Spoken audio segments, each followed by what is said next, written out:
and reclaim your energy. Your spirit already knows what your mind is trying to deny. Not everyone around you is good for your soul, and some people who actually care and make themselves your sole emotional anchor. And once you begin to drift away from those who protect your spirit, you become vulnerable, dependent, and easier to manipulate. This is how demons operate. Not with obvious conflict, but with quiet confusion.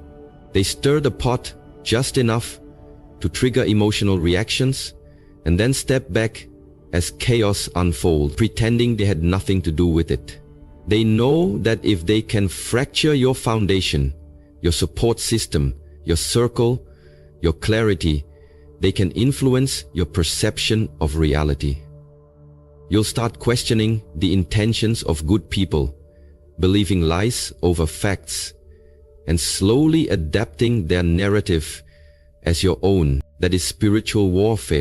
Your energy, every detail that makes you unique, and begin to copy it so precisely that at first it seems like the most twisted part. They use the version of you they copied as the benchmark and then position themselves as the real one while painting you as inauthentic. It's not just betrayal, it's identity theft with a spiritual agenda.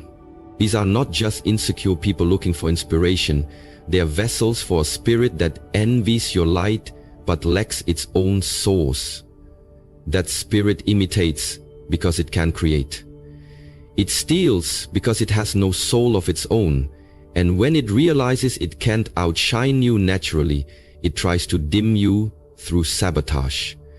Suddenly, people around you are acting different, growing distant, believing things about you that don't reflect the truth, and you wonder why.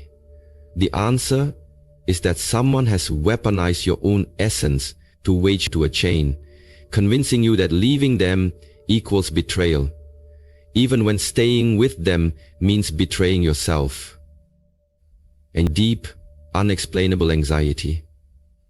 Not through what they say outright, because your pain makes them feel powerful and your progress makes them feel invisible.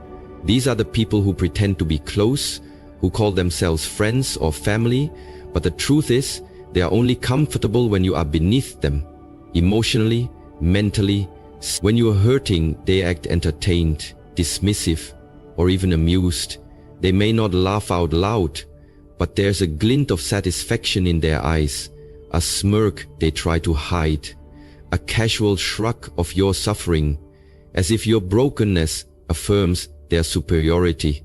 They offer no real comfort, just shallow sympathy or cruel jokes disguised as tough love. But let the tables turn. Let healing hit your life. Let your glow return. Let doors start opening. Those who can't handle your shine, stay in the shadows where they belong. They hate the name of God, truth, or light. Not always with words, but with reactions, with discomfort, with silent resistance that grows louder every time righteousness enters the room. These are the people who seem fine until you start speaking life.